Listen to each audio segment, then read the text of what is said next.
అర్జున్ మరియు విరాట్ గుహ నుండి బయటకు వచ్చినప్పుడు రుద్రవీర్ గుహ ముందు నిలబడి కోపంతో దాడి చేయడానికి సిద్ధంగా ఉంటాడు.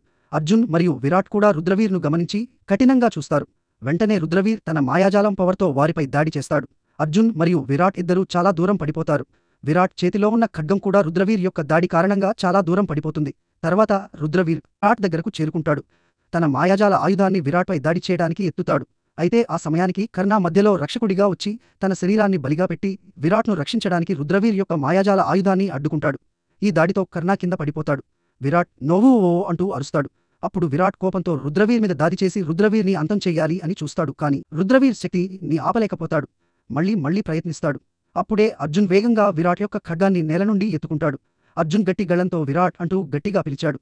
విరాట్ ఆ ఖడ్గాన్ని గాల్లో పట్టుకుని రుద్రవీర్ యొక్క గొంతు మీద దాడి చేసి రుద్రవీర్ శరీరం మరియు తల విడిపోయి ఆయన మరణిస్తారు. ఇలా అర్జున్ మరియు విరాట్ మొత్తం అడవిని రక్షించారు.